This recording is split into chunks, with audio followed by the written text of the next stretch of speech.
우리 찬양대 여러분 찬양 감사를 드립니다. 특수 음향 처리를 했는지 좀 특이하네요. 아주 아름다웠습니다. 여러분의 찬양이 몇 분 안 되지만 수백 명의 하늘에서 천사들이 부르는 찬양처럼 느껴집니다.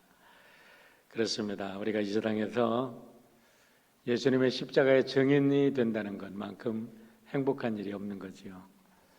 우리가 십자가의 증인으로서 경외심을 가지고 살아가는 것은 우리의 삶을 언제나 풍성하게 하고 우리의 삶을 악에서부터 구원하는 큰 하나님의 은혜인 줄 믿습니다.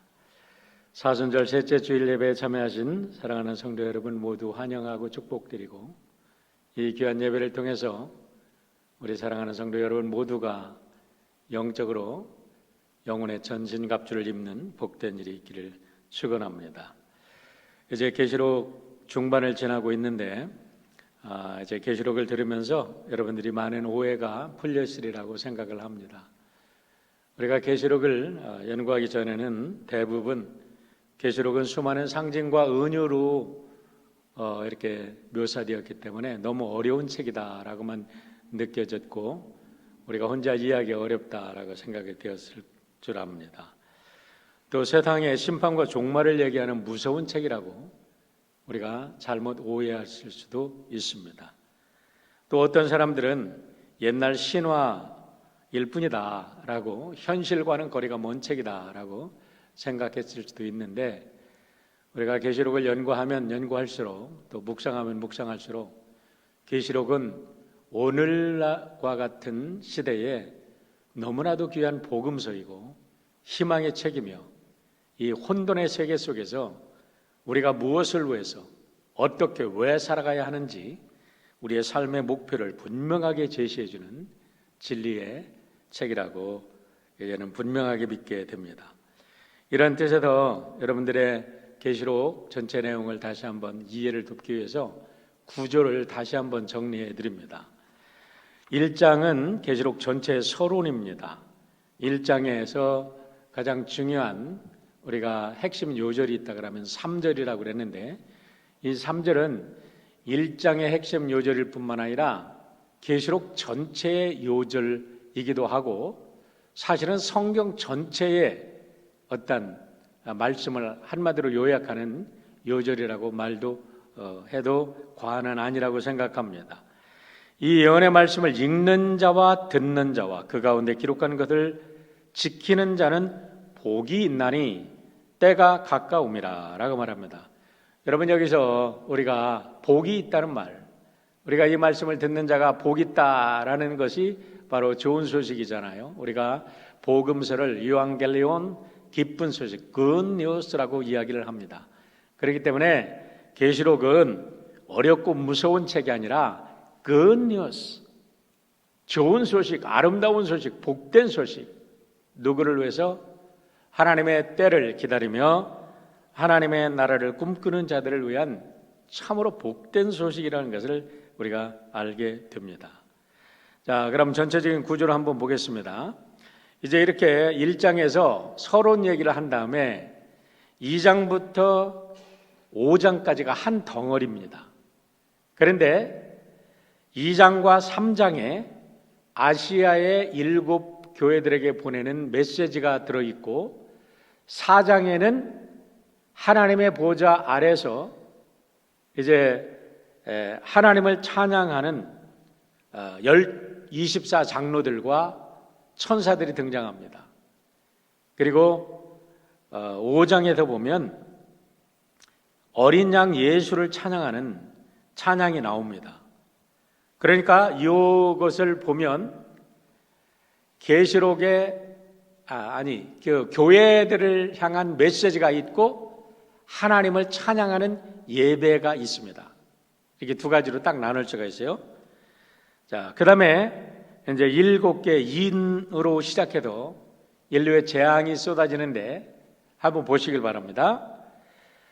인에 관련된 이야기는 6장과 8장에 기록되어 있습니다. 6장에는 첫 번째부터 여섯 번째 인이 떨어진 후에 일곱 번째 인이 떨어지기 전에 이제 7장에 두 이야기가 삽입이 되어 있습니다. 1절부터 8절까지는 이마에 인을 받은 14만 4천 명의 구원받은 사람들이 하나님을 찬양하는 이야기입니다. 여기서 14만 4천을 가지고 이상한 종파를 만들어가지고 섹트를 만들어가지고 사람들이 우리에게 들어와야만 구원을 얻는다라는 사이비 종교들을 많이 만들어냈어요. 그런데 절대 거기에 속지 마시라고 말씀을 드렸습니다. 14만 4천은 12지파 12지파 그리고 거기에 10이라는 숫자가 완벽한 숫자 10 곱하기 10 곱하기 10 1000이 되는 거죠. 완벽한 숫자. 그러니까 구약의 성도들, 신약의 성도들 합쳐서 모든 구원받는 성도들을 대표한 숫자가 14만 4천이라고 말씀을 드렸어요. 여기가 숫자적으로만 14만 4천으로 딱 제한된 게 아니라 하나님의 사랑받고 구원받은 신구약 통틀어 모든 성도들을 대표하는 숫자다. 그런데 그 대표하는 숫자가 그 뒤에 9절부터 17절까지 각 나라와 백성과 방언과 족속으로부터 나오는 헤아릴 수 없는 모든 성도들이 나와서 하나님을 찬양하는데 그들과 동일한 사람들이다라고 말씀을 드렸습니다.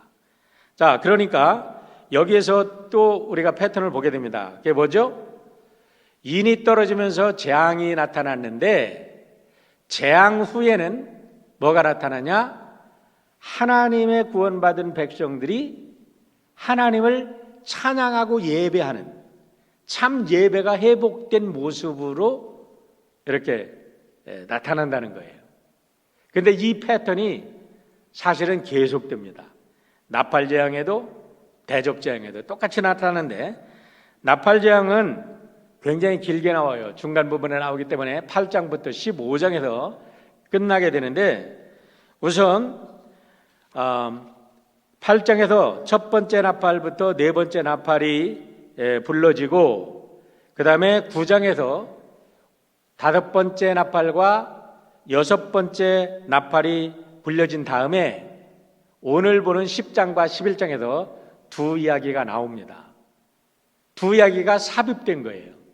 그러니까 처음에 인재앙에서 첫 번째부터 여섯 번째 인이 떨어지고 그 사이에 삽입된 이야기가 두 개가 나오고 일곱 번째 인이 연결되고 일곱 번째 인에서 재앙이 나타나면서 이 나팔재앙으로 이어졌듯이 이게 조금 복잡한데요. 지금 똑같은 패턴이 나오는 겁니다. 이 나팔재앙에서도 여섯 번째 재앙까지 나타난 다음에 두 가지 삽입되는 이야기가 오늘 10장하고 11장 14절까지 나옵니다. 그리고 11장 15절에서 일곱 번째 재앙이 떨어지면서 어마어마한 사건들이 계속 일어나고 이제 마지막 대종말의 전쟁들이 일어나고 15장 마지막에 가서 하나님 나라가 회복되어지면서 하나님께 예배드리는 장면이 나와요. 그러니까 이 패턴을 정리하면 뭐가 되냐면 다시 한번 정리합니다. 일곱 교회가 소개되었어요. 하늘나라의 천상의 예배가 소개되었습니다. 일곱 개 인이 떨어졌어요. 그 다음에 천상의 예배가 또 소개됐죠. 일곱 번째 나팔재앙이 나타났습니다. 두 개의 이야기가 삽입이 되고 마지막 엄청난 전쟁이 일어납니다. 12장부터 13장까지 지상에서 사탄과 교회의 치열한 전쟁이 일어납니다. 이제 우리가 12장부터 13장을 보게 될 텐데 이게 바로 마지막 교회의 사명과 교회의 마지막 종말에 얼마나 교회가 사탄과의 무서운 전쟁을 치르게 되는지를 보여주고 있고 14장에 가면 결국 교회가 마지막 추수에서 승리하고 하나님께서 마지막 승리한 모든 성도들을 추수하고 그들에게 영광을 드립니다. 그리고 15장에 하나님의 성전이 보이면서 이제 하나님 나라가 회복되면서 그게 또 삼중재앙이 연속된다 그랬어요. 3대 7중 재앙이니까 이게 나팔 재앙으로 연결이 되고 있을 뿐 실제적으로는 여기서 또 하나의 결론이 내려지는데 하나님 나라가 회복되는 거예요. 그러니까 재앙이 나오고 하나님 나라가 회복되면서 하나님의 예배가 회복되어지고 이것이 인과 나팔과 대접이라는 3이라는 숫자가 하나님 나라의 숫자고 굉장히 완벽한 숫자로서 이렇게 3번에 걸쳐서 반복이 되면서 심판이 끝난 다음에는 반드시 하나님 나라의 회복과 하나님 나라를 위해서 싸운 하나님의 백성들을 축복하는 그리고 그들의 영광을 받으시고 예배를 받으시는 이야기가 사실은 계시록의 전체의 패턴이라는 거예요. 그러고 보면 계시록은 무서운 얘기가 아니고 good news, 이완겔레온, 좋은 소식, 행복한 소식, 복된 소식이라는 겁니다. 이런 의미로 여러분들이 이제 10장, 오늘은 10장 이야기인데요, 삽입된 이야기입니다. 여기에 중요한 것은 믿지 않는 사람들은 재앙에 포커스를 많이 둡니다. 그런데 믿는 사람들은 이 삽입된 이야기 속에 교회를 향한 굉장한 메시지가 들어있다는 것을 우리가 알고 이 부분을 주의 깊게 보셨으면 좋겠습니다. 자, 1절부터 3절의 말씀 보겠습니다. 내가 또 보니 힘센 다른 천사가 구름을 입고 하늘에서 내려오는데 그 머리 위에 무지개가 있고 그 얼굴은 해 같고 그 발은 불기둥 같으며 그 손에는 펴 놓인 작은 두루마리를 들고 그 오른발은 바다를 밟고 왼발은 땅을 밟고 사자가 부르짖는 것 같이 큰 소리로 외치니 그가 외칠 때에 7 우레가 그 소리를 내어 말하더라 라고 말씀합니다. 내가 또 봤어요. 내가 본 게 아니라 나에게 또 another 장면이 나타난 겁니다. 계시잖아요. 레벨레이션이잖아요. 그러니까 지금 1장부터 계속해서 하나님께서 계시를 보여주시는 거예요. 그러니까 6번째 나팔이 끝난 장면을 보여주신 다음에 엉뚱하게 7번째 나팔을 기대했는데 7번째 나팔이 불려지기 전에 다른 장면이 보여지더라라는 거예요. 어떤 장면입니까? 다른 힘센 한 천사가 나타났어요. 나팔을 부는 천사가 아니라 더 권위가 있고 능력 있는 천사가 나타났어요. 그런데 옷은 구름으로 해 입은 것 같고 머리에는 무지개 관을 쓴 것처럼 무지개가 있고 얼굴은 해같이 빛나며 발은 불기둥 같은 불이 있어요. 그리고 오른발로는 바다를 밟고 있고 왼발로는 땅을 밟고 있어요.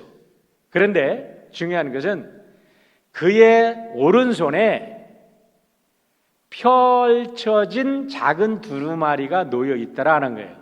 펴놓인. 그래서 자기가 핀 게 아니에요. 하나님이 펼쳐서 그에게 하나님이 마지막 인류를 향한 특명을 내렸어요.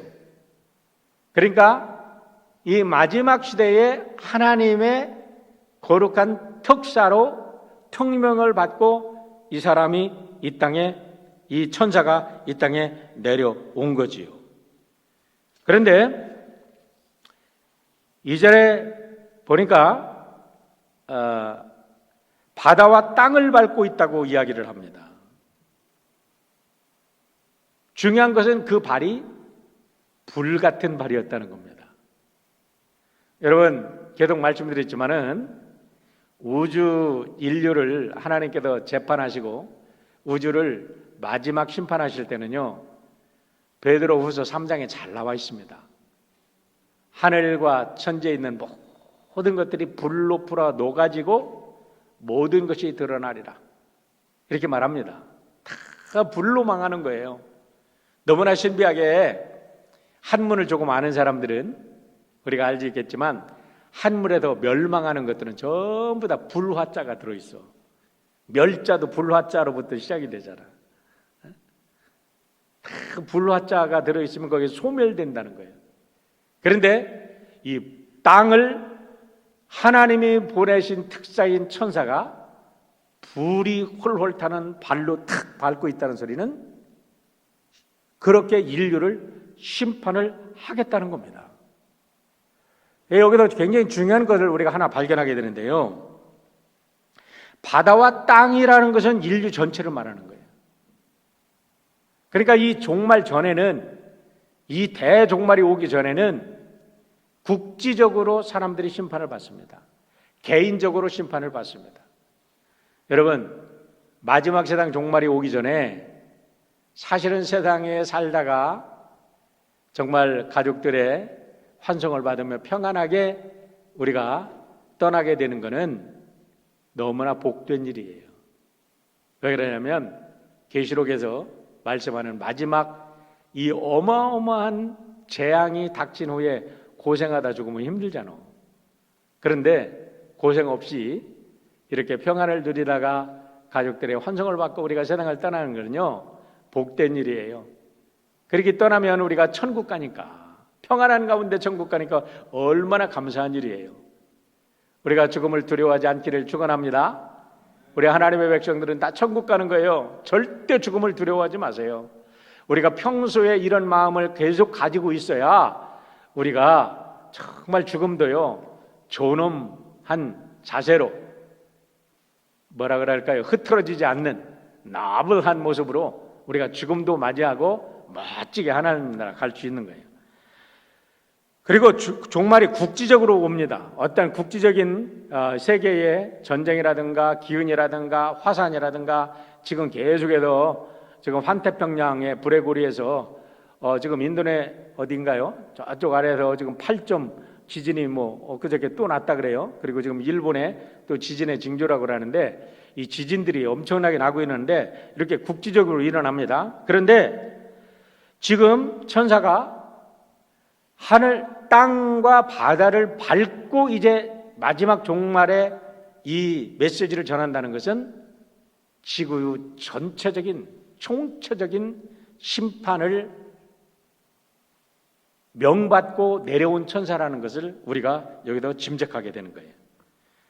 자, 누가복음 17장 24절, 마태복음 24장 27절에 비슷한 말씀이 있는데 제가 누가복음 말씀으로 읽어드립니다. 번개가 하늘 아래 이쪽에서 번쩍이요 하늘 아래 저쪽까지 비친 같이 인자도 자기 날에 그러하리라. 인자가 오시는 날 마지막 종말의 날입니다. 그런데 그날은요, 어느 날 번개 칠지 모르잖아요.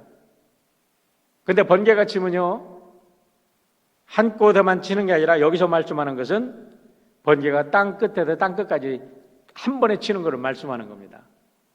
그러니까 하나님의 종말 사건이 이 땅에 닥치면요, 이 세상에 하루살이 한 마리도 종말을 피할 수 없습니다. 그래서 여기서 굉장히 중요한 사실이 있습니다.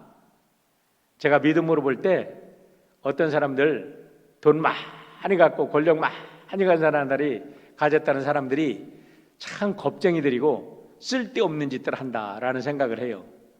어떤 사람들 핵전쟁이 터진다고 깊은 땅굴을 파고 거기다 지하세계를 만드는 사람들이 있어요. 바다에 가서 바다에서 자기들 이제 살 궁리를 하는 사람들도 있습니다. 여러분, 화성에 이 우주선이 도착했는데 왜 도착했어요?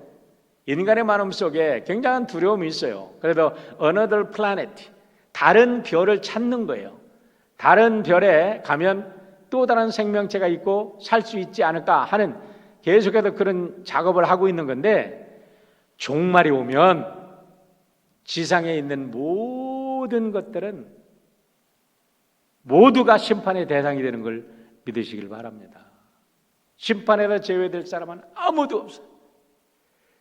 모두가 심판받는데 심판에서 구원받는 딱 한 가지 조건이, 유일한 길이 있어요. 하나님의 아들 예수 그리스도의 십자가를 믿고 그 십자가를 믿었으면 내일 종말이 오든 10년 후에 종말이 오든 만년 후에 종말이 오든 종말이 오는 것을 믿고 오늘 주어진 삶에 성실하고 진실하게 최선을 다하는 사람만이 구원받은 사람인 줄 믿으시길 바랍니다. 그래서 우리가 예수를 바로 믿는다는 것은 오늘 우리들의 삶 속에서 가장 진실하게 아름답게 최선을 다해서 사는 거예요. 시간 낭비하지 아니하고 쓸데없는 것에 우리가 에너지를 낭비하지 않고 살아가는 거지요.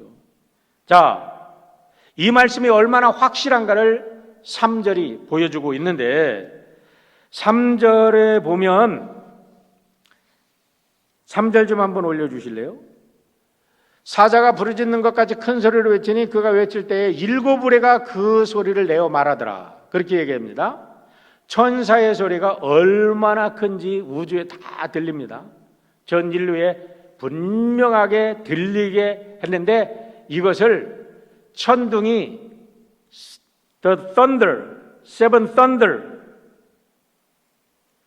7번을 천둥이 울려서 응답을 한 건지 이 천사가 7번에 걸쳐서 천둥 같은 소리로 선포를 했는지는 모르지만 7이라는 완벽한 숫자를 써서 이 하나님의 종말에 대한 선언은 완벽하다, 틀림없다, 절대적인 진리로 드러난다라는 것을 얘기하고 있는 겁니다.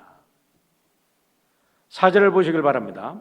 7우레가 말을 끝냈습니다. 7번 이제 큰 소리로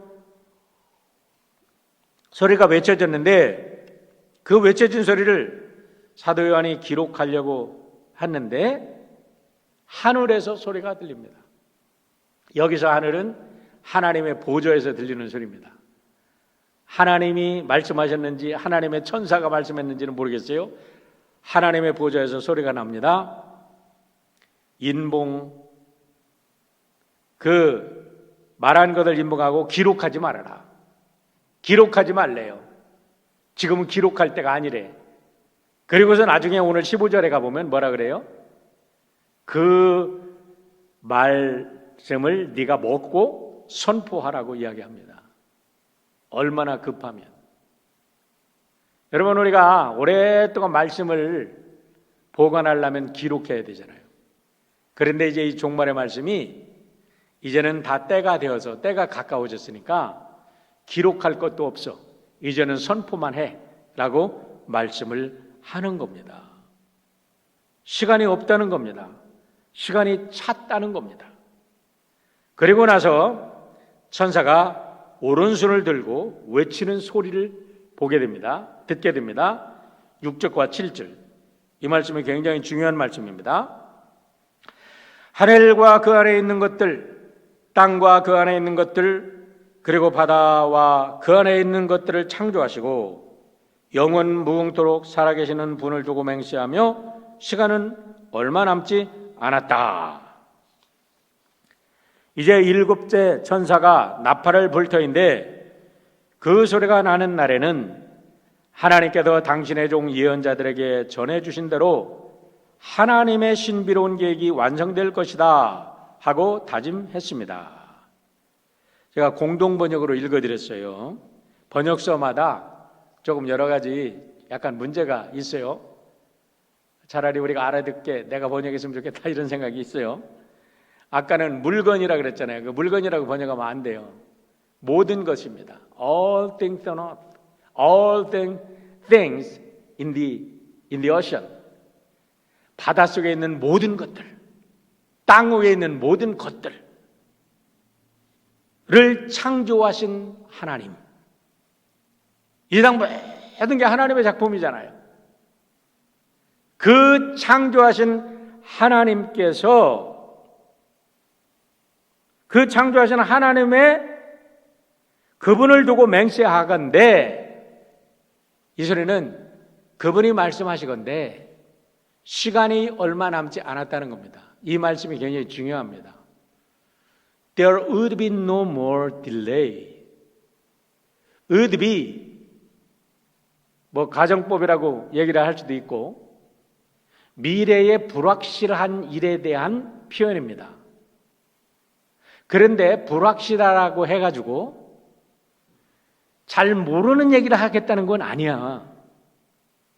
천지를 만드신 하나님께서 분명히 말씀하건대 뭐를 모르냐면 언제 어느 시에 나타나는 것을 모를 뿐이지 그 일이 해프닝 되는 것은 분명하다는 거예요. There would be no more delay. 그런데 이제는 딜레이도 되지 않을 것이다. 언제 예수님이 오신다 그랬죠? 예수님도 모르신다 그랬어요. 도둑처럼 오신다 그랬어요. 내일 오실지 오늘 저녁에 오실지 아니면 100년 후에 1000년에 오실지 nobody knows. 하나님이 이 땅에 예수님이 오신다는 것을 언제 어느 때 온다고 하는 것은 전부 다 여러분 사기꾼입니다. 여기도 분명히 얘기하잖아요. 이 시간에 딜레이가 될지는 모르지만 이게 올지 안 올지 모르겠다 이 소리가 아닙니다. 분명히 오긴 오는데 어떤 시간 어느 때에 올지는 모른다. 중요한 건 뭐냐? 7절입니다. 이제 일곱째 천사가 나팔을 불 터인데 나팔이 분명히 불릴 거란 말이에요. 그런데 그 나팔이 불리게 되면 하나님의 모든 미스터리가 would be fulfilled. 그때는 완전히 완성되는 그때가 반드시 오는데 어떻게 오냐? 구약과 사도들을 통해서 전해진 예수님이 말씀한 그대로 just as 그대로 이루어질 것이다. 이렇게 얘기를 하고 있는 겁니다. 창세기 3장 15절에 보면 나는 너를 여자와 원수되게 하리라. 내 후손을 여자의 후손과 원수되게 하리라. 너는 발꿈치를 물려고 하다가 도리어 여자의 후손에게 머리를 밟히리라. 하나님께서 태초에 구원 계획을 하셨는데 이제 이 미스터리가 완전히 드러나고 완성될 그날이 멀지 않았다. 언제? 일곱째 나팔에. 여기서 여러분 굉장히 중요한 진리를 우리가 발견해야 됩니다. 뭡니까? 일곱째 나팔이 불리기 전에 마지막 인침을 받을 수 있는 마지막 기회라는 거예요. 오늘 혹시 이 방송을 듣는 분들이 계신다면 혹시나 이게 인터넷 방송으로 나가니까 이 인터넷 방송을 듣는 분이 계신다면 오늘 이 순간 예수 잘 믿으시기를 축원합니다. 여러분 오늘 저녁에 죽으실지도 모르고 내일 저녁에 죽을지도 모르고 우리는 언제 죽을지 모르는 인생들입니다. 그런데 마지막 나팔 일곱째 나팔이 불려지면 끝장이 나는 거예요. 예수 믿지 않고 불림받은 사람은 일곱째 나팔 불렸다. 그런데도 예수 안 믿었다 라고 생각하면 되는 거예요 사실. 그러면 끝장이니까. 자, 그러고 나서 또다시 하늘에서 소리가 들립니다. 8절과 9절입니다. 하늘에서 나서 내게 들리던 음성이 또 내게 말하여 이르되 내가 가서 바다와 땅을 밟고 서 있는 천사의 손에 펴 놓인 두루마리를 가지라 하기로. 자, 이제는 사명이 바뀝니다. 하늘의 천사가 하나님께서 펴주신 말씀을 가지고 내려왔어요.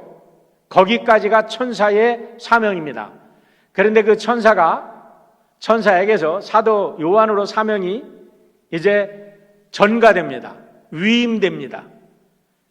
사도 요한에게 뭐라고 얘기해요?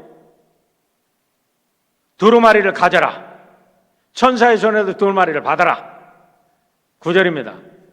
내가 천사에게 나아가 작은 두루마리를 달라 한즉 천사가 이르되 갖다 먹어버리라. 내 배에는 쓰나 내 입에는 꿀같이 달리라 하거늘. 할렐루야. 여기에도 여러분 묵상하면서 진리를 발견합니다. 사도 요한은 모든 교회를 대표하는 사도입니다. 그렇기 때문에 오늘 하나님의 종말에 대한 복음을 온 땅에 증거할 사명을 받은 자들은 우리는 천사로부터 하나님의 대리자로부터 예수님으로부터 우리가 이제는 마지막 세대에 하나님의 말씀을 선포할 말씀을 우리 손으로 받은 거예요. 이제는 우리가 그 말씀을 어떻게 해야 될 때요?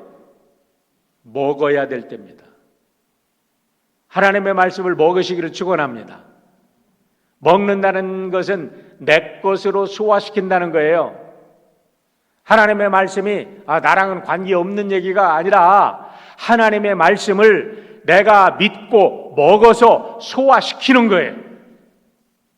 여러분, 이런 말씀을 우리가 세상 종말에 대한 말씀들, 이제까지 가리워졌던 말씀들, 이때까지 비밀로 드러나지 않았던 말씀들이 드러나서 깨달아지는 게 얼마나 즐겁습니까? 여러분, 말씀 들으니까 좋지요? 재미있지요? 여기까지는 우리가 입이 닿을 수 있어요. 다니엘서 12장 9절의 말씀을 보세요. 그가 이르되 다니엘아 갈지어다. 이 말은 마지막 때까지 간수하고 봉함할 것임이니라. 다니엘이 이 말씀을 봉함했어요. 그래가지고 예수님의 제자들도 이 말씀이 뭔지 몰라. 12사도 중에서 이 말씀이 지금 오픈돼 가지고 받은 사람은 사도 요한 한 사람이에요. 그런데 사도 요한 후에 드린 여러분과 저는 이 말씀이 무슨 말씀인지 알잖아요. 그러니까 이 말씀을 알게 됐으니까 복된 사람들이고, 우리가 그 말씀을 알으니까 즐겁잖아. 감사하잖아. 하나님의 비밀이 풀려서 우리가 깨달아지는 게 얼마나 감사해. 그런데 문제는 그것을 말씀으로 소화시켜서 그거를 프랙티스하고 우리의 삶으로 드러내고 삶으로 증거하려면 뱃속이 쓰다 이거야. 쉽지 않다는 거예요. 그러면 포기할 겁니까? 쉽지 않다고 포기할 거예요? 아니죠. 이 말씀을 듣고 이 말씀을 실천하는 자가 복이 있다 그랬어요. 할렐루야. 그렇기 때문에 오늘 이 귀한 말씀을 들은 여러분 모두가 오늘 이 말씀의 증인되기를 축원합니다. 10절로 11절 말씀을 보시길 바랍니다. 내가 천사의 손에서 작은 두루마리를 갖다 먹어버리니 내 입에는 꿀같이 다나 먹은 후에 내 배에서는 쓰게 되더라. 그가 내게 말하기를 내가 많은 백성과 나라와 방언과 임금에게 다시 예언하여야 하리라 하니라. 이제는 사도 요한이 받았던 이 거룩한 복음을 증거할 말씀이 오늘 이 예배에 참석하시고 이 말씀을 들으시는 여러분과 제가 이제는 이 말씀을 먹고 우리가 우리의 삶을 통해서 마지막 영혼 구원하는 하나님의 이 놀라운 미스터리를 온 땅에 증거하는 축복된 성도가 되시기를 축원드립니다. 우리가 이 영혼 구원의 사명을 받았다는 것은 천사도 부러워하는 거룩한 사명이라고 우리 찬양을 하지요. 그러면 교회의 사명, 마지막으로 이 심판과 종말을 어떻게 우리가 증거해야 되겠습니까? 세 가지로 간단히 정리하려고 합니다. 두려워하지 마시고 담대히 말씀을 정하시기를 바랍니다. 여러분, 종말이 온다는 것은 영적으로 혼돈의 시대가 온다는 겁니다. 다시 말하면 영적으로 혼돈의 시대가 온다는 것은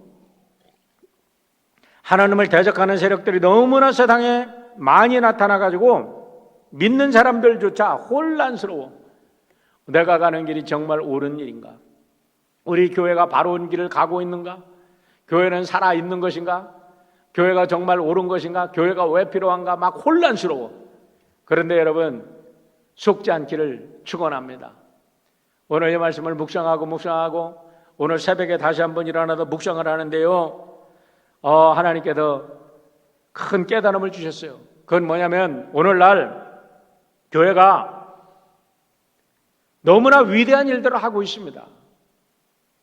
정말 저는 교회가 하는 일 세상에 어떤 기관도 따라오지 못합니다. 실질적으로 교회는 너무 위대한 일을 하고 있어.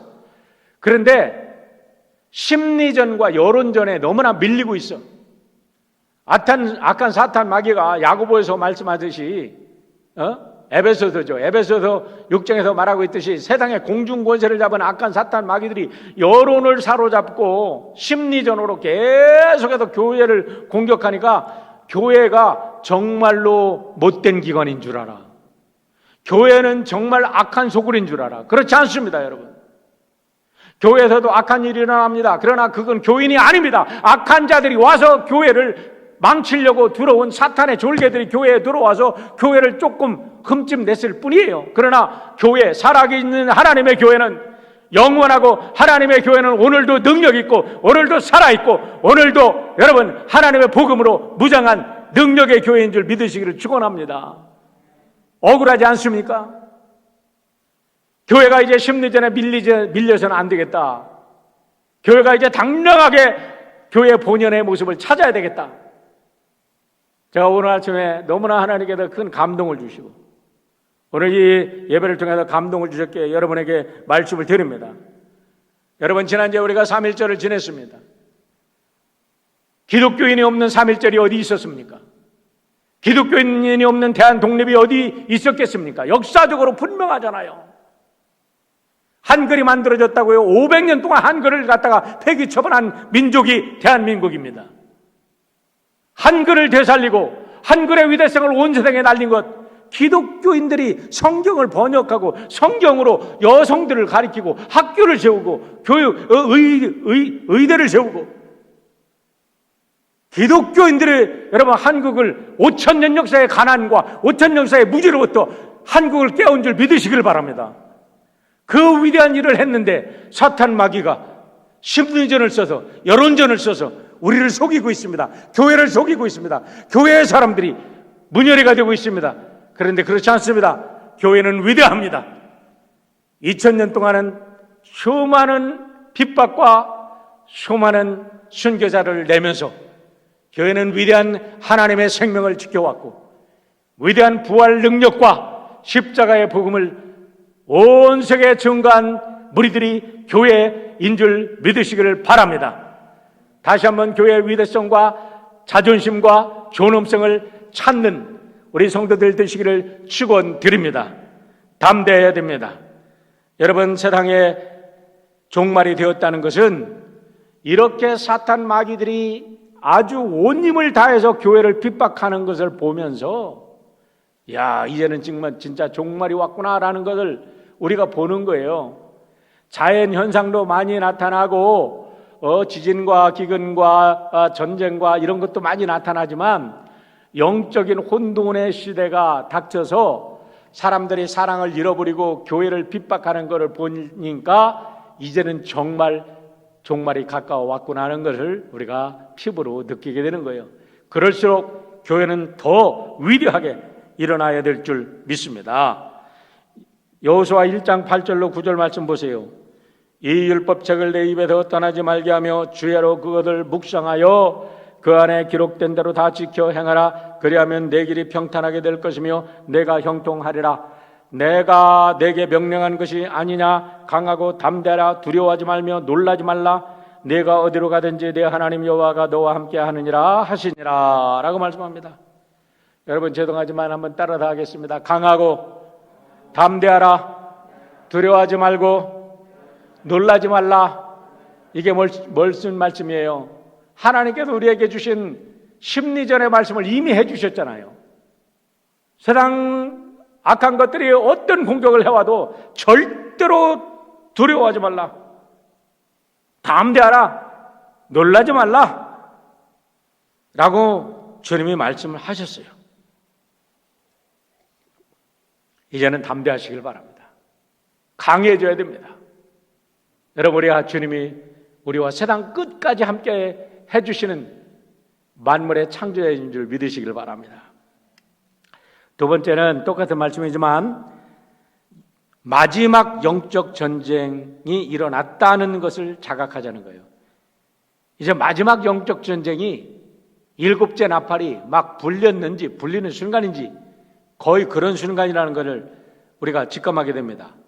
6절 보세요. 하늘과 그 안에 있는 것들, 땅과 그 안에 있는 것들, 그리고 바다와 그 안에 있는 것들을 창조하시고 영원 무궁토록 살아계시는 분을 두고 맹세하며 시간은 얼마 남지 않았다. 시간은 얼마 남지 않았다. 여기까지가 일곱째 나팔이 불려질 날이 얼마 남지 않았다는 거예요.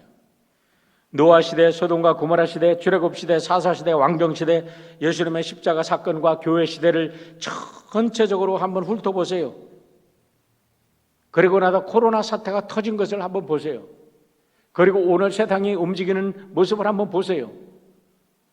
여러분, 지난 2월 25일 날 하원에서, 미국의 하원에서 정말 코로나보다도 더 무서운 법이 통과됐습니다. 하원에서 통과된 거예요. 이제 상원으로 상정이 됐어요. 상원에서 통과되면 이것이 이제 법으로 결정이 됩니다. 이것이 우리의 가정을 컨트롤하고 우리의 자녀들을 컨트롤합니다. 모든 우리의 것을 컨트롤하게 돼요. 그게 뭐냐면 Equality Act라는 거예요. Equality Act라는 게 뭐예요? Equality, 말이 너무 좋아요. 평등법이라는 거야. 그런데 거꾸로 말하면 성차별 금지법, 우리나라 말로 하면. 다시 말하면 이 성차별이 금지법이 되면 어떤 현상이 일어나는지 정말 상상으로 못하는 일이 일어날 겁니다. 사람들이 이렇게 5가지로 정리를 합니다. 성차별법이 없어지면요, 유아원 아이들이 유아원부터 자기의 성이 남성인가 여성이 생물학적으로 결정되는 게 아니라 자기가 어떤 성향을 가지고 있는 것 같아. 내가 생물학적으로는 남자인데 나는 암만 해도 여성인가 봐 하고 디클레어를 하면 걔가 여성이래. 나는 여자인데 내가 남성인가 봐 하고 걔가 디클레어하면 걔가 남성이 되는 거예요. 성별 대명사를 각자가 선택해서 부모님에게 요구할 수 있어요. 부모님에게 아빠, 나 이제부터 보이라고 부르지 말고 걸이라고 불러요.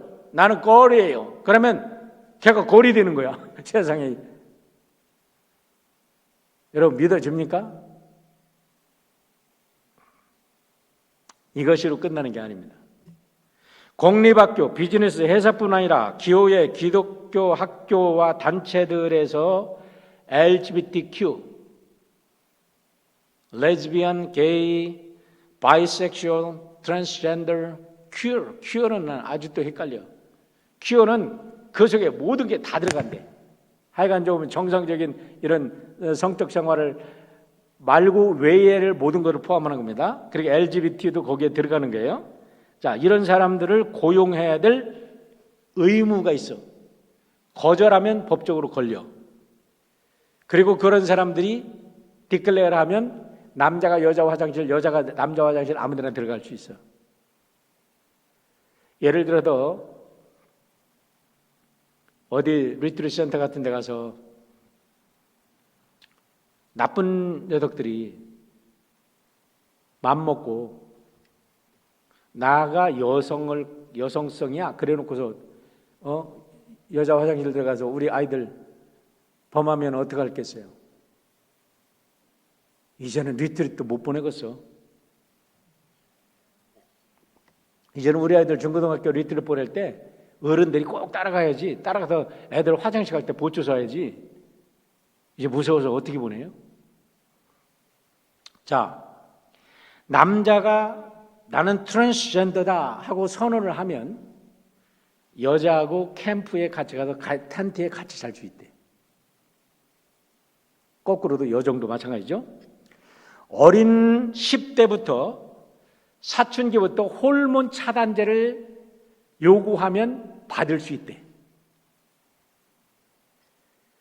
그리고 화학적인 낙태를 법적으로 보호받아서 학부모 의견을 받지 않고 얘들 낙태를 시킬 수 있대. 만약에 이런 트랜스젠더니 이런 영적인 혼란이 와가지고 애들이 임신을 했다. 그러면 내가 낙태를 하고 싶다. 그러면 그걸 법적으로 보호받아서 낙태를 시킨다 이거예요. 대학교뿐만 아니라 고등학교에도 임신센터가 설치되고 낙태가 제공된답니다. 추천되도록. 이 평등법이 준수되지 않는 교회와 학교, 단체들은 연방정부와 주정부로부터 텍스 혜택을 박탈당한답니다. 이것이 하원 통과를 했어요. 2월 25일 날. Equality Act passed on February 25라고 한번 쳐보세요. 상원에도 통과되지 않기를 바랍니다. 그런데 상원도 민주당이 다 잡고 있기 때문에 통과됩니다. 226대 204로 통과됐는데 민주당원 100%, 공화당원 3명이 조인해도 통과됐어요. 그런데 상원도 이제는 민주당이 많잖아. 민주당은 100% 동의하는데 여기다 정치적인 얘기 그만하고요. 자, 어쨌든 정신을 똑바로 차리고 세상을 바라봐야 됩니다. 마지막 7나팔이 불려질 날이 머지않았어요. 그렇기 때문에 여러분 사도 요한에게 하나님의 말씀을 먹고 배가 쓰고 아리고 고통스럽더라도 이 말씀을 어떻게 써요? 전하라. 전하라. 말씀하셨잖아요. 이제는 교회가 전해야 될 줄 압니다. 강력하게 전해야 돼요. 정신 차려야 돼요. 사랑하는 성도 여러분, 일어나야 됩니다. 지금 잠잘 때가 아닙니다. 깨어 일어날 때입니다. 마지막으로 세 번째, 각자 주어진 사명에 충실하자는 겁니다. 고린도전서 3장 6절로 8절의 말씀을 읽어보겠습니다. 나는 심었고 아볼로는 물을 주었으되 오직 하나님께서 자라나게 하셨나니 그런즉 심는이나 물 주는 이는 아무것도 아니로되 오직 자라나게 하시는 이는 하나님뿐이니라. 심는 이와 물 주는 이는 한 가지이나 각각 자기가 일한 대로 자기의 상을 받으리라. 여러분, 하나님께서는 우리에게 각자 다 다른 달란트를 주셨습니다. 그리고 다른 시대에 유니크한 플레이스에 살게 하셨습니다. 오늘 우리가 로스앤젤레스 우리 드림교회가 이 파사데나에 위치하게 되고 우리가 이 시대에 로스앤젤레스에 살게 된 것 하나님의 뜻입니다. 어떤 사람들은 이런 생각합니다. 내가 옛날에 살았다면, 내가 미래에 살았다면 쓸데없는 상상을 하는데 그건요 상상도 아닙니다. 망상입니다. 그럴 수 없어요. 인간이라는 것은 오늘 주어진 오늘을 사는 거예요. 그렇다면 오늘 하나님께서 나에게 주신 탤런트가 있습니다. 오늘 나에게 주신 유니크한 탤런트가 있어요. 하나님께서는 모세가 되라고 말씀하시지도 않으세요. 하나님께서는 바울이 되라고 말씀하시지도 않으세요.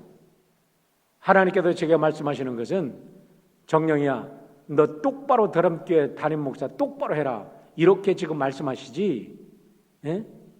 제가 어디 가가지고 옆 교회 가서 담임 목사 하라고도 말씀하지 않으셨기에 오늘 여기다가 저를 세워놓으셨어요. 저는 오늘 여러분의 담임 목사로서의 최선을 다하면 되는 거고, 우리 장로님들은 장로님으로서의 최선을 다하면 되는 거고, 우리 권사님들, 성도님들, 집사님들은 각자 위치에서 각자 세워진 사회 속에서 여러분의 직업을 가지고 여러분의 탤런트를 가지고 각자 그 속에서 맡은 바를 최선을 다하면 여러분 우리 하나님께서 기뻐하실 줄 믿습니다. 우리에게 주어진 일은 최선을 다하지 않으면서 언제나 내가 어떻게 했었으면 쓸데없는 망상하는 사람들이 많은데 이제는 그런 거 다 저버리고 이 사순절에 하나님께서 나에게 주신 사명이 무엇인가? 가정은 가정주부로서, 어머니는 어머니로서, 학생은 학생으로서 열심히 공부하면 돼요. 내일은 하나님이 인도하십니다. 여러분, 우리가 사업이 힘들어지고 코로나로 어려워졌어도 상관이 없어요. 고통은 모른다고 뭐라고 목사가 저런 소리 한다고 하지 마시고, 오늘 여러분들이 그 속에서 열심히 뭔가 하나님의 영광을 위해서 뭔가가 기도하면 또 열심히 하면 하나님이 살아계시고 하나님이 여러분을 아시고 하나님이 그 속에서 더 위대하게 다듬으셔도 더 귀한 일을 하실 줄 믿으시길 바랍니다. 어떤 상황에 있든지 우리가 오늘 있는 자리에서 하나님께 영광 돌리는 복된 하나님의 백성들 되시기를 주의 이름으로 축원드립니다. 기도하겠습니다.